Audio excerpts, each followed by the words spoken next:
Masyaallah muslimin rahimakumullah, Bapak Ibu sekalian, jamaah salat subuh yang dimuliakan Allah. Assalamualaikum warahmatullahi wabarakatuh.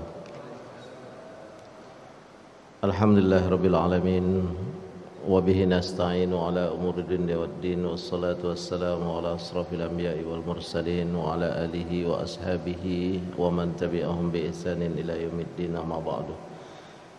Segala puji bagi Allah yang telah melimpahkan rahmat dan hidayah kepada kita, dan alhamdulillah pada pagi hari ini kita termasuk orang-orang yang dipilih oleh Allah untuk bersama-sama sholat subuh berjamaah di tempat ini.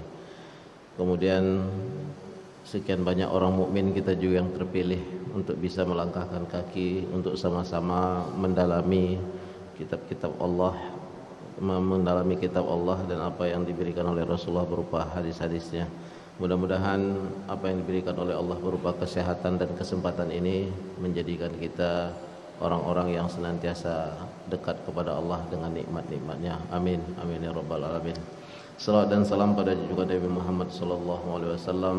Allahumma salli ala sayyidina Muhammad wa ala ali sayyidina Muhammad. Allahumma salli wa sallim wa barik alaihi.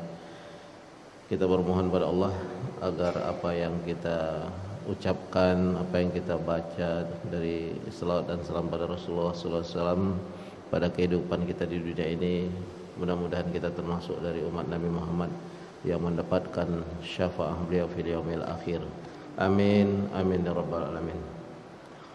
Pada kesempatan yang lalu kita sudah mencoba memahami hal-hal yang menjadikan hati itu sakit. Jadi amradul qulub, penyakit-penyakit hati. Jadi banyak hal-hal yang memang kadang-kadang dalam kehidupan ini tanpa kita sadari penyakitnya datang, tapi kita tidak mencari obatnya, tidak melaksanakannya. Banyak ayat-ayat Al-Quran yang paling utama adalah di dalam surat Al-Ra'du yang berbunyi auzubillahi minasyaitonirrajim, bismillahirrahmanirrahim, ala bizikrillahi tatmainnul qulub. Bahwa yang akan menangkal pertama kali tentang penyakit-penyakit yang ada di dalam hati itu adalah zikrillah, zikrullah, ala bizikrillah. Tidak hanya dengan zikir Allah itulah tatmainnul qulub. Mulai keluar rasa dengki kita itu, tamak kita itu, tamak, lalu marah, tak ada obat yang lain. Yang pertama adalah zikir. Zikir, bagian daripada zikir itu adalah doa. Perbanyak doa. Yakin. Kita pergi tadi melangkah dari rumah, sholat malam dekat subuh, lalu kita melangkah ke masjid, lalu kita duduk berjamaah. Itu jangan dianggap remeh. Begitu kita sholat subuh berjamaah, qobliyah, tadi sudah ada sholat tahiyat masjid, kemudian qobliyah itu disebut dengan sunat fajar, sholat subuh berjamaah, doa, lalu kita duduk. La yajlisanna ummati, tidaklah umatku itu duduk setelah solat fardu. Apalagi ini antara subuh dengan syuruk itu kan waktu yang paling sangat bagus. Itu adalah target kita sebenarnya yang harus kita rencanakan itu berapa di jangka waktu yang makbul itu ayat Al-Quran yang kita baca. Itu juga obat dari penyakit-penyakit hati tadi. Jadi tidaklah umatku itu duduk setelah sholat fardu lalu ia mengkaji. Itu nak mesti sama Fajri Ansah. Maksudnya ia mengkaji sendiri, membaca Al-Quran, lalu ia baca terjemahan, lalu ia baca tafsir-tafsirnya. Illa, kecuali malaikat itu mengepakkan sayapnya, wa ghusyir rahmah, Allah turunkan rahmatnya. Rahmat itu jangan sekedar hanya kita arti rahmat Allah tidak. Rahmat Allah itu banyak. tidaklah seseorang datang di suatu majlis itu kecuali dia duduk setelah sholat itu kemudian dia mendengarkan. Kalau kalimat fajriansa ini masih ada hawa nafsu, masih ada emosi. Tapi kalau yang dibaca itu ayat Al-Quran dan hadis-hadis Rasulullah, di situ letak rahmatnya, ya kan? Nah, jadi wa ma yantiqu anil hawa in illa huwa illa wahyun yuha. Tidaklah Rasulullah itu membicarakan sesuatu atau melafazkan sesuatu kecuali apa yang diberikan oleh Allah. Di situ letak rahmatnya. Jadi pengertian rahmat yang pertama itu adalah Allah berikan kepadanya solusi kesulitan dari kehidupannya. Itu dia. Sebenarnya majlis-majlis taklim ini bagus. Maksudnya apa? Orang itu datang, Allah turunkan rahmat. Ada mungkin yang datang ke situ tuh, kita datang duduk ini kita punya masalah masing-masing. Tapi Allah berjanji itu membukakan masalah itu. Itu yang pertama, arti rahmat itu. Kemudian Allah menurunkan kasih sayangnya yang tadinya, nah itu tadi yang kita tak tahu itu, yang tadinya di hari itu mungkin hidup kita itu sempit saja, tapi Allah bukakan. Itu arti rahmat yang kedua. Jadi Allah turunkan rahmatnya itu dalam arti kasih sayang. Pertama tadi solusi kehidupan. Jadi berapa banyak orang sebelum dia mengaji, sebelum dia duduk membaca Al-Quran, sebelum dia berdoa, sebelum dia sholat, itu sulit. Tapi setelah itu Allah bukakan jalannya. Coba berapa orang mukmin yang ada orang muslim yang ada di Kota Pekanbaru ini. Sekarang berapa masjid yang buka pagi hari ini. Kemudian kenapa orang itu yang datang ke masjid? Itu pilihan Allah. Jadi jangan dianggap itu remeh. Memang mungkin kita keseharian menjadi sesuatu perkara perjalanan kita satu langkah pertama bangun, kemudian berwudu, kemudian kita pergi. Mungkin itu menjadi suatu kebiasaan, tapi itu di sisi Allah adalah sesuatu yang luar biasa. Lalu kita duduk, ada waktunya, ya, ada waktunya antara selesai subuh itu sampai dari waktu syuruk. Itu rahmat. Jadi ghusyar rahmah. Kalau istilah Ustaz Hadi Hidayat itu, ini gelas ini diisi lalu ditutup, lengkaplah dia itu dengan tutupannya itu lengkap. Jadi orang yang duduk di majelis itu dilengkapkan oleh Allah rahmatnya untuk ditutup dari segala kesulitan hidupnya dengan sesuatu yang jalan keluar yang diberikan oleh Allah. Nah, itu yang perlu kita yakini dari Rasulullah SAW. Makanya apa yang menjadi penyakit hati ini hanya 3 dijelaskan oleh di sini dijelaskan oleh Ibnul Qayyim Ibnul Qayyim. Ada 3 solusinya. Pertama dikatakan aksiru min zikrillah, perbanyak berzikir dalam arti doa. Doa itu zikir, banyak doa. Kemudian dalam doa malam itu, kan kita di dalam hidup ini kan, dalam hidup rumah tangga ini tak semuanya jalannya baik. Dalam keadaan marah-marah itu, dengan segala kesal yang ada di dalam rumah itu, ketika anak-anak itu tidur, tatap mereka itu. Sebelum kita mau sholat malam itu ditatap dia. Hari ini kita berkumpul dengan keluarga. Bisakah kumpulan ini berlanjut di akhirat? Hilang marah kita itu. Jadi teori-teori itu tuh kadang-kadang remeh. Tatap anak-anak kita yang sedang tidur itu. Kalau bisa dibangunkan, tatap. Ini kita sekarang dalam satu rumah, dalam satu keluarga yang komplit. Nah, kalau istri itu bangunkan, kalau suami itu bangunkan. Tatap. Hari ini kita berkumpul. Perkumpulan ini masih bisa nggak nanti sampai di akhirat? Itu yang bertanggung jawab kepala rumah tangga menatap itu. Masih bisa deh. Nah, kalau kita ingin itu di akhirat sama juga seperti kita berada di dunia ini, maka perlakukanlah dengan baik dan ingatkan selalu. Dan angkat tangan untuk berdoa. Itu salah satu solusi untuk dari 3 solusi yang dikatakan ala bi zikrillah tatmainnul qulub, itu bahwa dengan berzikir kepada Allah salah satunya adalah berdoa dan mendoakan. berdoa dan mendoakan. Itu yang pertama.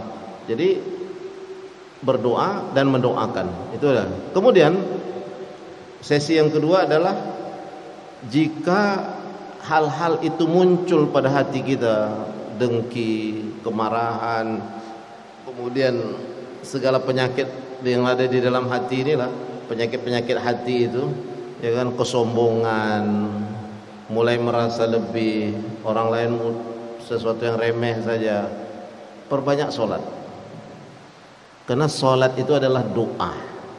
Selengkap-lengkapnya doa itu adalah di dalam sholat. Itu dia. Pertama tadi suruh berdoa, kemudian sholat diperbanyak. Banyak sholat selain sholat fardu itu. Kemarin dah kita bahas bahwa sholat itu adalah solusi juga dalam kehidupan.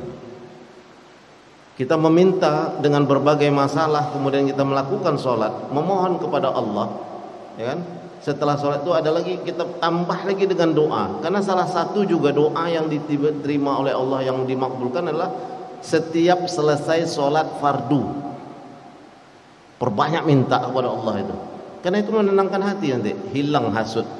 Dia kan penyakit hati itu, hati ini udah bersih, lalu mulai muncul hawa nafsu. Hawa nafsu itu diolah oleh akal. Akal itu dimasukkan lagi ke hati. Itu yang bikin rusak itu. Orang senang kita susah, orang susah kita senang, ya kan? Ada sedikit kelebihan kita dengki, ada sedikit kita marah. Marah itu bukan karena pula ingin meluruskan orang ini, karena dia agak lebih dari kita marah. Nah itu semuanya kan hawa nafsu yang ditempelkan.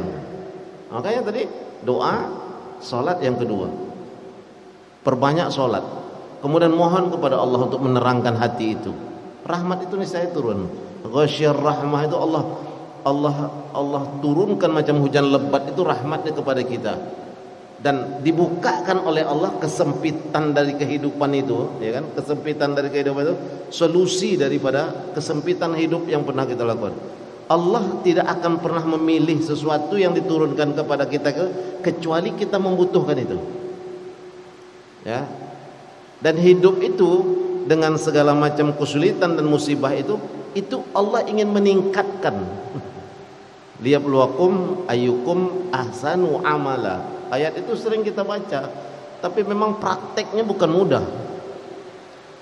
Nah, itu yang kedua. Kemudian kata Ibnul Qayyim al-Jauziyah, perbanyak doa, perbanyak salat. Yang terakhir, aksiru min qiraatil Quran. Perbanyak membaca Al-Quran. Yakinlah setiap huruf yang kita baca dari itu adalah solusi kehidupan. Marah yang begitu marahnya itu, bawa baca Al-Quran. Begitu dibawa membaca Al-Quran itu, nanti setelah itu baru terasa kita, oh ada jalan keluarnya. Kenapa dia? Kalau tidak, tak akan diturunkan oleh Allah, wa nunazzilu minal Qur'ani ma huwa shifa. Membaca Al-Quran terus itu shifaun. Dah banyak penelitian dah. Jadi penelitian sekarang dengan wabah yang corona yang ini itu, yang lebih kuat dari segala makanan yang dimakan itu, makanan rohani ini juga yang paling kuat menaikkan imun tubuh manusia itu dengan membaca Al-Quran. Itu sudah diteliti, baik laporan dari ilmuwan Jerman, ada yang dari itu orang-orang yang awalnya tidak yakin dengan itu, dia meneliti. Tak ada jalan lain untuk menguatkan kita menghadapi situasi itu, Al-Quran itulah. Kalau tidak akan dikatakan kami turunkan dari Al-Quran itu, dari ayat yang lain, inna nahnu nazzalna zikra. Al-Quran itu zikra, ya kan? Zikir. Ala bi zikrillah tatmainnul qulub, kan itu ayat utamanya di dalam surat Al-Ra'du, ya kan? Al-Ra'du itu kan petir halilintar. Ya. Jadi ala bi zikrillah tatmainnul qulub, kan itu zikrillah. Inna nahnu nazzalna zikra. Allah mengatakan kami tidak nazzalna al-Quran, tapi tidak. Allah itu menurunkan zikra, zikir. Al-Quran itu zikir. Maka setiap satu huruf yang kita baca dari Al-Quran itu adalah zikir. Karena menyangkut kepada ayat tadi, inna nahnu nazzalna dzikra wa inna lahu ala bi dzikrillahi tatmainnul qulub. Ketenangan itu yang menjadikan, artinya kan tumakninah, ya kan, itminan. Orang gelisah kemudian dikasih sakinah atau tumakninah, itminan. Nah, yang akan menjadikan diri kita ini tenang adalah zikir. Al-Quran itu zikra, ya kan? Nah, inna nahnu nazzalna dzikra wa inna lahu lahafizun. Kami yang menjaganya. Tidak ada lagi yang selain Allah yang lebih tinggi. Itulah tadi yang menjaganya. Makanya ketika penyakit hati ini berjalan, 3 solusi tadilah. Banyak berdoa, perbanyak rakaat sholat. Perbanyak sholat itu berarti perbanyak rakaatnya, selain sholat sholat wajib tambah dengan sholat sunnah, nawafil. Lalu yang terakhir adalah perbanyak membaca Al-Quran. Camkan dalam diri, satu hari itu target kita itu berapa. Dia tidak perlu yang muluk-muluk, satu hari harus khatam, tidak. Satu hari itu target kita berapa, ada peningkatan. Jadi kita tuh punya target. Kita harus bertanya pada diri kita, jangan-jangan pada diri kita satu hari itu tak ada target untuk berapa ayat untuk membaca Al-Quran. Rugi kita. Makanya tadi perbanyak aksiru min qiraatil Quran. Sesungguhnya Al-Quran itu adalah zikra, zikir yang juga baik, selevel dengan zikir yang yang dikatakan oleh Allah. Salat itu kan zikir juga. Jadi Al-Quran itu juga zikir, dan zikir di dalam Al-Quran itu memberikan solusi dalam kehidupan kita. Nah, itu yang dijelaskan oleh Ibnul Qayyim. Kemudian beliau mengatakan setelah kemarin pembagian hati, ada qalbun salim, qalbun marid, kemudian qalbul mayit, ya, qalbun yang hati yang baik, yang selamat, kemudian sakit, kemudian yang mati. Lalu dia katakan, qala Ibnul Qayyim rahimallahu ma mulakhasahu famal ladzi akhrajal walidaini minal jannah darul lazzah wan na'im wal bahjah wasurur ila daril alami wal azani wal masaib. Ia ingin menarik sejarah. Apa yang mengeluarkan dua orang ibu bapa kita, Adam dan Hawa, minal jannah, padahal dia adalah darul lazzah, dia adalah tempat yang nikmat, na'im wal bahjah wasurur ila daril alami wa ahzam. Walaupun semuanya adalah bagian dari program Allah, tetapi apa yang membuat manusia itu khilaf, ya, ibu bapak manusia itu berada di surga, kemudian khilaf, kemudian dihukum oleh Allah karena hawa nafsu tadi. Adanya yang tadinya bagus, mulai muncul penyakit hati, ditambah lagi dikipas dengan iblis, selesai sudah. Lalu dikatakan wa mal ladzi akhraja iblis min malakutis samai wa tarduhu wa la'nahu wa masahu tahiru. Kemudian yang kedua, apa yang menyebabkan iblis itu juga diusir oleh Allah? Karena ada nilai kesombongan tadi. Karena sombong itu tidak berada pada makhluk, sombong itu hanya berada pada Khalik. Jadi kalimat itu adalah hak cipta itu sebenarnya kepada Khalik, bukan kepada makhluk. Makanya ketika patung-patung itu dibuat, pembuat patung itu nanti di akhirat akan dipanggil, disuruh memberikan nyawa kepada makhluk yang dicipta itu.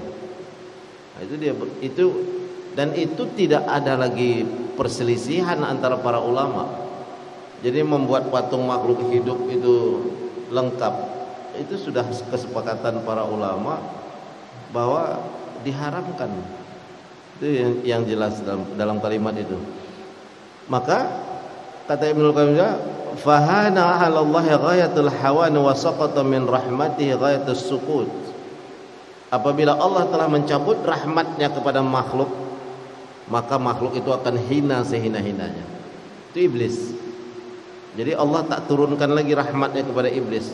Tapi tetap saja Allah itu masih memberikan tangguh untuk sampai hari akhir. Sampailah pada masa kita ini. Jadi kekuatan iblis untuk menggoda itu sampai hari kiamat. Dan kekuatan iblis untuk menggoda kita itu sampai kita sakaratul maut. Wah, itu dia. Itu semua membuatkan penyakit hati tadi. Udah enak mau baca Quran, ditunda-tundanya, dibisikkannya, dibisik melalui hati kita, ditunda-tunda yang mau baca Al-Quran. Penundaan perbuatan baik itu suatu keberhasilan juga bagi iblis. Jangankan kita menghilangkan perbuatan itu, menundanya saja itu sudah suatu prestasi bagi iblis. Lalu dikatakan wa mallazi salatar rihil aqim ala qaumin hatta alqatha mauta. Ini sejarah-sejarah yang dikatakan oleh Imam Ibnul Qayyim mengatakan dalam kalimat ini, wa mallazi aghraqa ahlul ardi kulluhum hatta alal ma'u fawqa ra'sil jibal. Sejarah saja. Apa yang menyebabkan kaum Nabi Nuh itu ditenggelamkan? Hawa nafsu. Tak mau menerima perintah Allah. Lalu dikatakan wa mallazi arsala qaumu samud wa mallazi arsala ala qaumi samud sayhatun hatta qata'at qulubuhum fi ajwafihim wa matu an akhirihim. Apa juga yang menyebabkan Allah menurunkan suara yang sangat menggelegar kepada kaum Samud? Wa samudal ladzina jabu sahra. Kaum yang dulunya mempunyai peranan penting dalam, kalau di masa itu ya tidak menggunakan teknologi, tetapi bisa membentuk bukit-bukit batu itu menjadi rumah, ya kan? Bisa dipahat kemudian jadi rumah, peradaban tinggi. Tapi akhirnya karena mereka mengikuti hawa nafsunya, diselesaikan Allah dengan satu malam dengan suara yang menggelegar dari langit. Habis. Lalu dikatakan wa malazi rafa'a qural luti hatta sami'at malaikatul nabihan wa kilabuhum thumma qallabahum alaihim fajala 'aliha safiliha fa ahlakahum jami'an. Apa yang menyebabkan kaum Lut itu negerinya yang tadi bawahnya menjadi atasnya? Semuanya penyakit hati, kesombongan yang dilakukan mereka. Nah, ini semua adalah bagian dari pelajaran-pelajaran. Kalau dipertanyakan lagi, apa yang menyebabkan Qarun tenggelam? Apa yang menyebabkan Fir'aun itu habis, ya kan, tenggelam? Apa yang menyebabkan Bani Israel itu bertahun-tahun tak punya tempat? Semuanya mempunyai penyakit di hati, tak mau menurutkan perintah Allah. Oleh sebab itu, nakhussu bizirki huna insyaallah taala khamsatu sumum min sumumil qalbi wa hiya aktsaru sumum intisharan wa asyadu ta'siran fi hayatil qalbi. Pertama dikatakan dalam kalimat ini, wa qala al-Bilal bin Sa'ad la tanzur ila sughril khati'ah walakin unzur ila uzmati man asaita. Jadi untuk mengobati hati itu juga jangan melihat ketika kita melakukan kesalahan itu kecilnya dosa yang kita lakukan, tetapi dikatakan lihatlah akibat yang disebabkan oleh dosa itu. Jadi kata Bilal bin Sa'ad dikatakan jangan melihat ketika melakukan dosa itu kecilnya dosa yang kita lakukan, tetapi akibat dari perbuatan dosa itu, kecil pun dosa yang dibuat akibatnya besar bagi diri kita dalam melakukan itu. Wa naqusu bizikri. Lalu dikatakan pertama dalam kalimat ini asyadduha ta'thiran fi hayatil qalb, yang banyak menyebabkan hati itu yang qalib, berbalik. Nah, berbalik kepada apa? Berbalik kepada sesuatu yang tak baik, dan ia akan menjadikan racun menuju kepada diri kalian. Pertama, fudulul kalam wal mizah, terlalu overlap dalam berbicara, terlalu banyak dalam berbicara dan bergurau. Itu dikatakan fudulul kalamul mizah, kebanyakan berbicara dan bergurau, bercanda. Itu yang pertama. Kemudian dikatakan juga tempat racun masuknya itu fudulun nazar, banyak melihat. Jadi banyak melihat ini dah kelebihan, yang tak pantas dilihat juga. Itu racun. Pertama racunnya adalah banyak berbicara, banyak bergurau, terlalu banyak. Kemudian terlalu banyak melihat, banyak yang dilihat, banyak yang masuk ke dalam otak, banyak yang mengacaukan hati. Kemudian fudulul mukhalatah, banyak bercampur baur antara dua jenis, laki-laki perempuan, terlalu banyak tempat bercampur baurnya. Kemudian fudulut ta'am, fudulul ta'am itu terlalu banyak makan, dah kenyang bertambah lagi. Kemudian fudulun naum, kebanyakan tidur. Jadi kebanyakan bicara dan bercanda, banyak melihat, banyak bercampur aduk laki-laki perempuan, banyak fudulul ta'am makanan, banyak tidur. Itu semua salah satu pintu masuk untuk membuat hati ini mempunyai penyakit. Nah, itu dia. Kemudian apa yang dijelaskan oleh Rasulullah SAW pertama dalam kalimat ini, wahal yakubun nasu finnari ala wujuhihim. Jadi dalam kalimat ini dikatakan, kita coba bahas satu-satu. Pertama fudulul kalam, banyak berbicara, banyak bergurau, afatul lisan, ia menjadi suatu kecelakaan. Jadi dalam pepatah bahasa Arab, al-lisanu tanfuzu al-lisanu yanfuzu ma la tanfuzul ibar. Lidah itu dapat menembus sesuatu yang tak ditembus oleh jarum. Jadi lidah ini dapat menembus sesuatu yang tidak dapat ditembus oleh jarum. Lalu dikatakan dalam kalimat ini, la yanju min syarril lisan illa man qayyadahu bil lijami syar'i fala yutriku illa fi ma yanfa'uhu fid dunya wal akhirah wa yaqufu an kulli ma yakhsha ghailatihi fi ajilihi wa ajilihi. Tidaklah seseorang itu akan selamat dari lisannya kecuali dengan syar'i. Maksudnya kecuali dibatasi dengan hukum-hukum syariat. Jadi dalam kalimat ini, lalu wahal yakubun nasu finnari ala wujuhim aw qala ala manakhirihim ila asadi al-lisan al-murad bi asadi al-alsinah jazaul kalam muharram wa uqubat.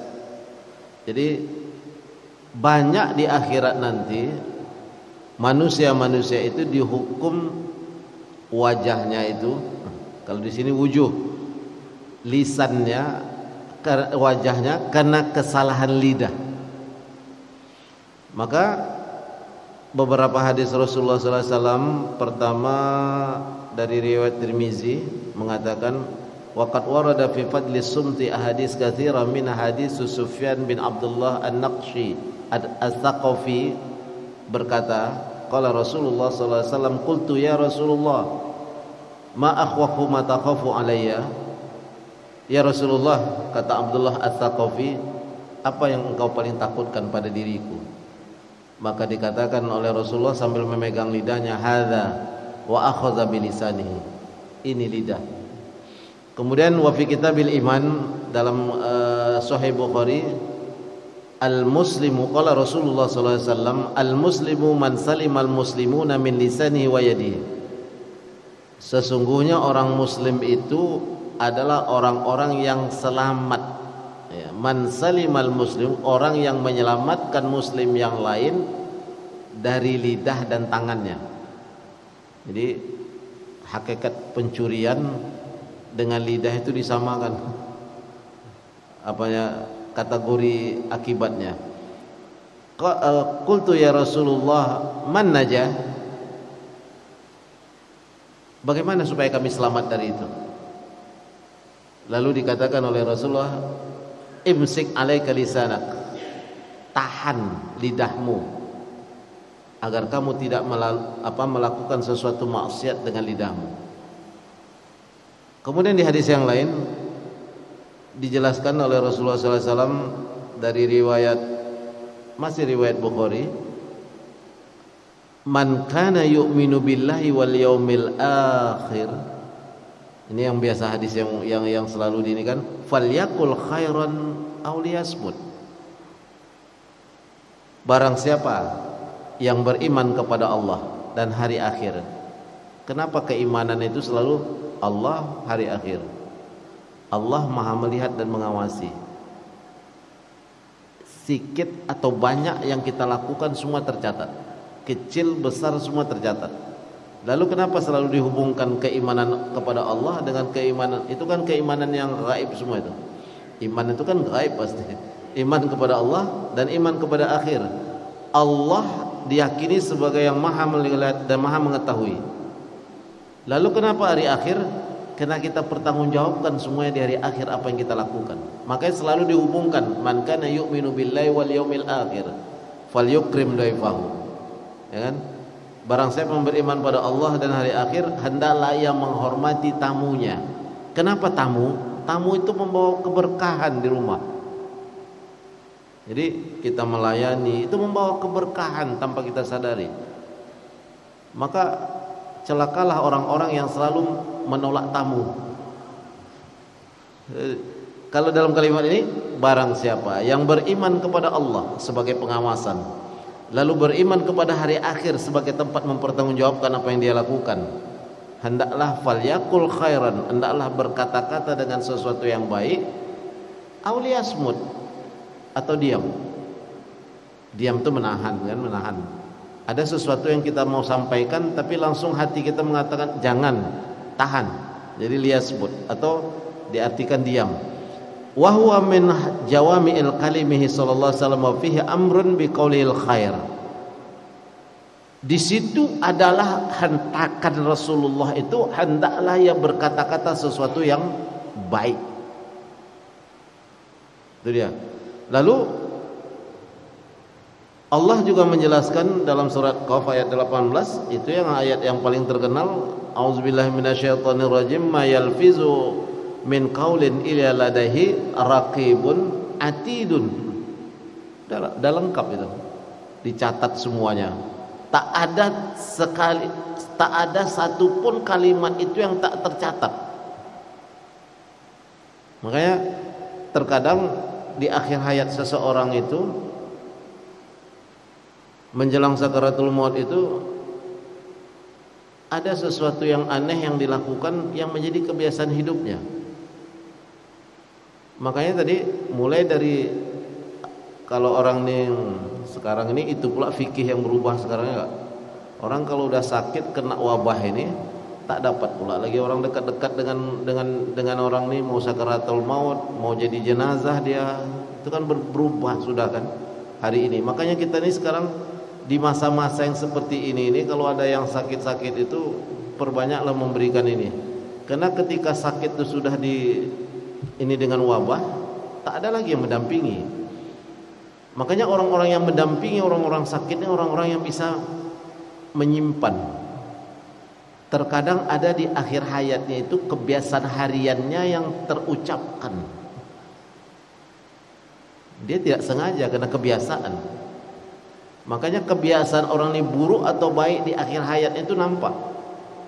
Itulah kita selalu meminta, ya Allah, jadikanlah akhir dari amal kami dan ajal kami itu husnul khotimah.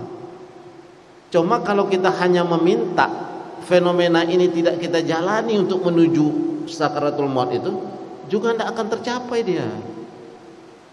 Itulah perbuatan-perbuatan itu. Nah, man yutminu lima bainal habib wa ma bainar rijlaini atman lahul jannah. Untuk supaya ada jaminan di dalam hidup kita dan akhir kehidupan kita itu, itulah kita tadi yang tiga tadi itu meminta, ya kan? perbanyak zikir, perbanyak sholat, perbanyak membaca Al-Quran, sehingga apa yang pernah kita lakukan dari kesalahan itu ditutup oleh Allah di depan manusia. Walaupun kita memang tetap harus mempertanggungjawabkan di akhirat, tetapi Allah tutup aib itu dengan 3 kategori tadi. Jadi kalau kita tak pernah ke situ, bagaimana Allah mau menutupnya? Nah, itu yang terkadang. Makanya orang yang paling nanti bertanggung jawab kepada seseorang itu tadi yang mengikuti perjalanan seseorang itu. Makanya orang-orang yang memandikan mayat itu memang harus orang-orang yang bisa menjaga, tidak membicarakan keluar. Karena itu adalah bagian dari aib yang kita tidak tahu, ya kan? Kalaupun memang itu diceritakan untuk menjadikan ibrah, jangan diceritakan di tempat mana kita memandikan, siapa orang yang kita mandikan. Boleh menceritakan sebagai ibrah, tapi tak boleh menyebut kekhususan orang itu, hanya sebagai ibrah. Lalu al-athar an Abdullah ibnu Mas'ud radhiyallahu anhu qala wallahu alladzi la ilaha illa huwa laysa syai'un ahwaju ila tulis sinni min lisan wa kana yaqulu ya lisan qul khairan taqannab waskut an syarri taslim min qabli an tandam.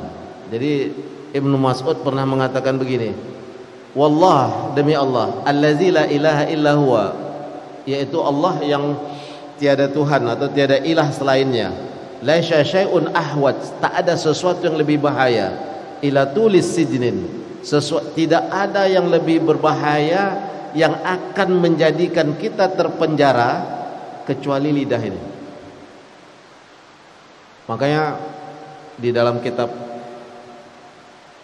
Fathur Rabbani itu dijelaskan oleh Syekh Abdul Qadir Jalani, jangan sekali-kali mengucapkan sesuatu yang sesumbar.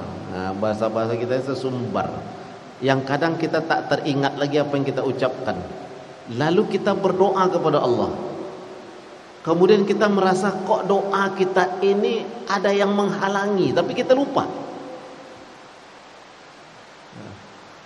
Saya pernah dulu dengan kawan-kawan itu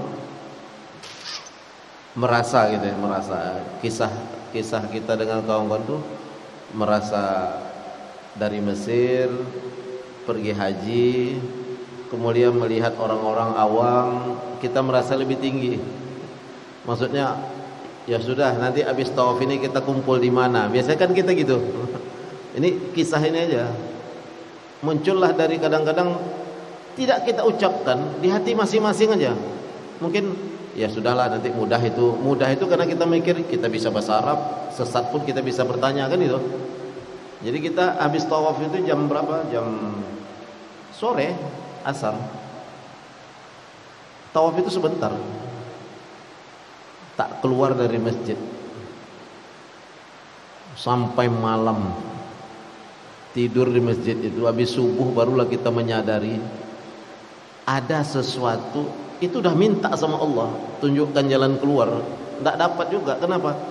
Terkadang sumpah, sebenarnya bukan sumpah itu kan, semi sumpah itu kan, gampang lah. Itu kan sesumbar yang keluar dari mulut kita, yang tanpa kita sadari sesungguhnya apa kalimat ini sebentar. Kalau di masjid ada sesuatu dulu yang pernah kita ucapkan, lalu ketika kita berdoa, kenapa Allah tak mengabulkan ini? Mungkin bekas kalimat yang pernah kita ucapkan beberapa tahun atau puluh tahun yang lalu. Makanya jika ada merasa Allah tidak berkenankan sesuatu yang kita anggap ringan, sebenarnya yang kita minta kok Allah tidak memberikan, ingat balik, telusuri kehidupan yang lalu. Pernah gak kita mengucapkan sesuatu? Karena itu juga bagian dari doa terhadap diri kita. Walaupun kita anggap sesuatu yang remeh. Terkadang juga orang tua misalnya terhadap anaknya, mungkin saking kesalnya, itu tadi hawa nafsu kan, saking kesalnya terucap sesuatu. Lalu setelah dewasa, ia mulai berpikir, anak ini kok giliran yang seperti ini kok tak dapat gitu ya. Mungkin ada sesuatu yang diucapkan ibu terhadap anak itu. Tobatlah balik, minta kepada Allah agar semua apa yang pernah terucap untuk menghalangi doa tadi itu Allah berikan balik jalan. Nah, itu dijelaskan oleh Syekh dalam kitab Al-Ghunyah. Terkadang kalimat itu kita sadari tanpa kita sadari dengan sesuatu itu terucap, lalu di dalam hidup kita, kenapa ini tak bisa? Padahal ini sesuatu yang ringan sebenarnya untuk kita lakukan, tapi kenapa dia ada yang menghalangi? Selusuri balik mata hati kita, minta kepada Allah, tunjukkan apa yang menghalangi itu. Seperti itu. Jadi kadang-kadang seperti itu kita. Mungkin masa itu masa kita belum dekat dengan Allah, ya masih kuat dunianya. Lalu terucap. Nah, itu juga bagian dari taubah, man anaba. Itu tadi saya kata contoh tadi, merasa sombong itu kan penyakit hati. Lalu terucap, diuji sama Allah, tak dapat jalan keluar itu kan. Itu persoalan hati, kesombongan. Lalu dikatakan oleh ini, wa an Abi Darda. Ini Abu Darda mengatakan radhiyallahu anhu qala ansif uzunaika min manfik wa inna ma ju'ila laka aznani wa famun wahidun litasma' aktsar mimma tatakallam. Ini kalimat hikmah pula. Dikatakan begini, ansif uzunaika, lihatlah kepada dua telingamu, ya kan? Wa inna ma ju'ila laka aznan, sesungguhnya dua telinga itu diciptakan untukmu dan satu mulut.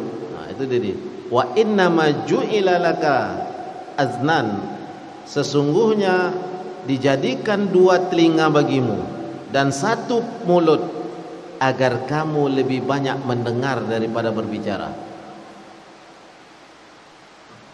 Berat juga ini. Kita ini kan orang-orang yang biasa kongko.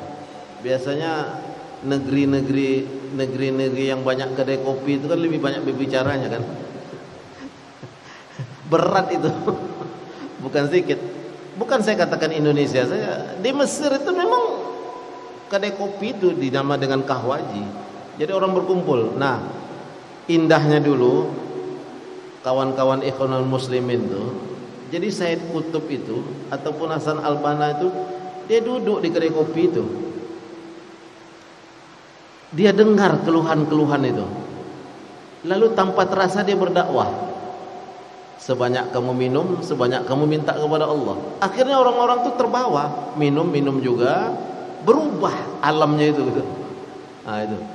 Cuma ini yang ditakutkan, biasanya orang-orang yang udah ingin baik itu ditakuti oleh penguasa. Makanya Hasan Al-Banna itu digantung, dibunuh.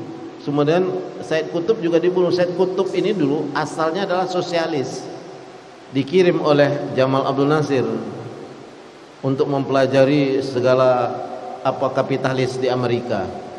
Tapi hebatnya lagi, beliau ini ketika sampai di Amerika, sikit aja dalam kisah itu, begitu melihat di putaran perfilman Hollywood itu, dia melihat, dia waktu itu istirahat, kemudian melihat syutingan ini. Jadi sutradara itu menyuruh seorang perempuan ini buka-bukaan lah, lalu ia menolak peran itu, lalu didislah dari perfilman itu.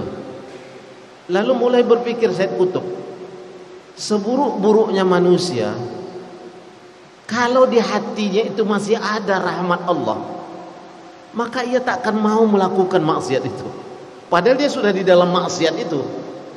Maka yang kita sentuh ketika kita duduk bersama saudara-saudara kita itu rahmat Allah yang ada di mata hatinya itu. Jadi seburuk-buruknya orang mesti ada baiknya, ya kan? Tak mungkin itu tak ada. Itulah yang tersentuh. Maka kata Said Qutb, tak ada yang lebih kuat di atas dunia ini ataupun yang ada ini dengan segala sistem sosialis, kapitalis, yang dari Allah itu juga yang iya, ya bahasa kita itu, yang dari Allah itu juga yang iya. Siapa yang melindungi perempuan ini tadi untuk berperan yang kurang baik itu? Padahal dia sudah di dalam itu juga gitu, sudah dalam peran yang banyak juga. Tapi ketika sutradara menyuruh melepaskan, dia katakan tidak, lebih baik aku berhenti dari peran dari dalam film ini. Itu yang menyentuh Said Qutb itu, berarti ada peran Allah dalam diri kita yang masih suci. Dikaranglah tafsir yang bernama Zilalul Quran. Memang nuansa politis dalam tafsir itu kuat karena dia berada pada posisi. Kadang-kadang buku-buku tafsir ini tergantung orang ini hidupnya di masa kapan. Itu dia.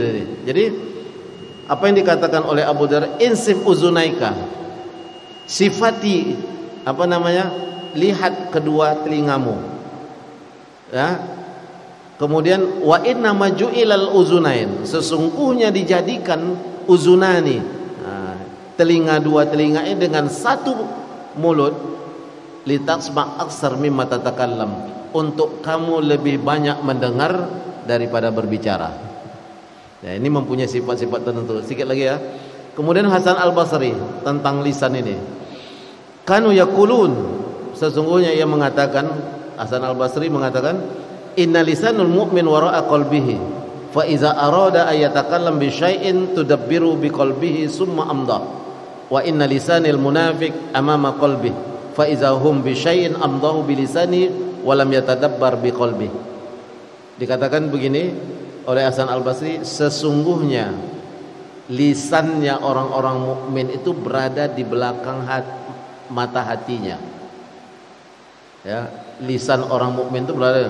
Wa iza arada ayatakallam, apabila ia ingin mengatakan sesuatu, tudabbiru biqalbihi tsumma amdah, hatinya yang menyetir bicaranya.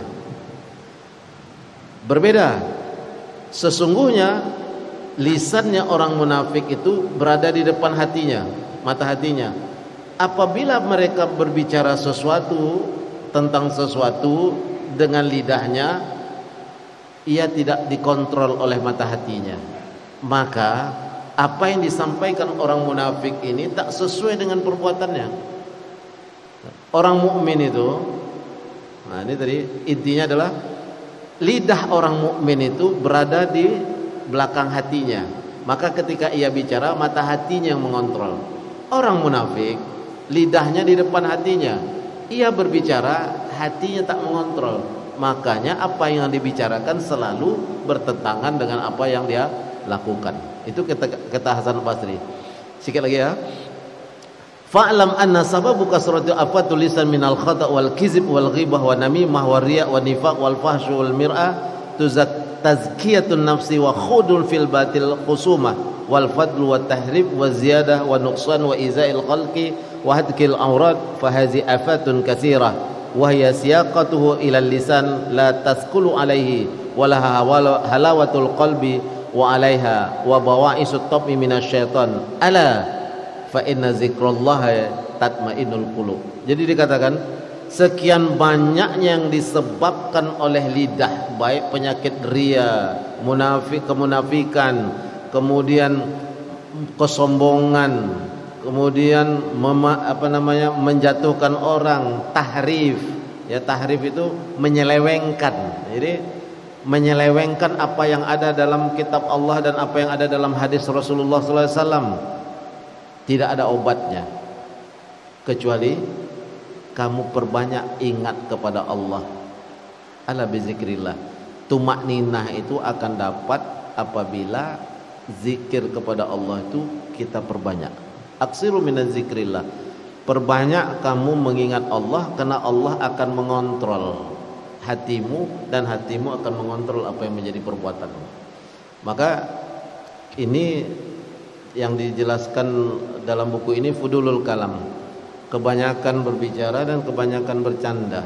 Maka kita ikuti sajalah, kita ini orang mukmin, maka apa yang ada di mata hati ini akan menyetir dia. Istafti qalbak, mintalah fatwa kepada mata hatimu, maka lisanmu akan terjaga dari segala macam perbuatan yang akan menyakiti sesamamu. Seperti tadi, lidah dapat menembus sesuatu yang tidak ditembus oleh jarum, karena dia akan membuat sakit.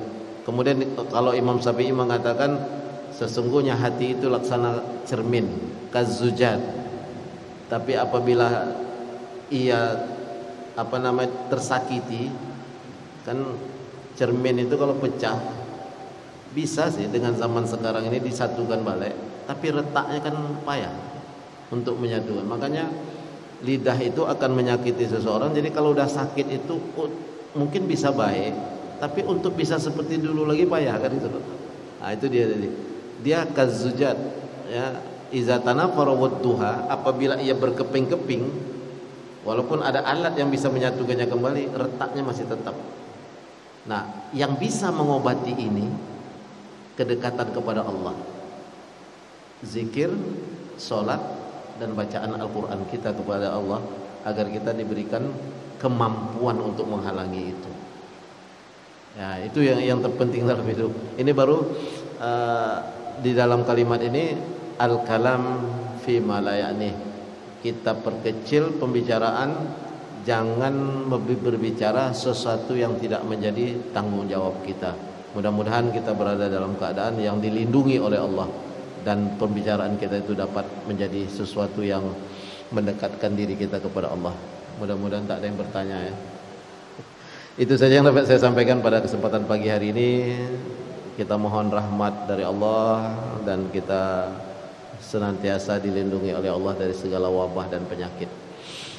Kita tutup dengan doa kita memajlis. Subhanakallahumma wa bihamdika asyhadu an la ilaha anta wa astaghfiruka wa atubu ilaik. Allahumma ja'al jam'ana hadza jam'an marhuma wa tafarruqana min ba'di tafarruqan ma'suma. Allahumma ba'id bainana wa baina wabah corona kama ba'idta baina masyriq wal maghrib. Ya Allah, jadikanlah pertemuan kami ini pertemuan yang Kau rahmati, dan jadikanlah perpisahan kami setelah ini perpisahan yang Kau ampuni. Ya Allah, jauhkanlah kami, antara kami dan wabah corona sebagaimana Engkau jauhkan jarak antara timur dan barat. Rabbana atina fid dunya hasanah wa fil akhirati hasanah wa qina azabannar. Walhamdulillahi rabbil alamin. Lebih kurang mohon maaf, wabillahi taufiq wal hidayah. Wassalamualaikum warahmatullahi wabarakatuh.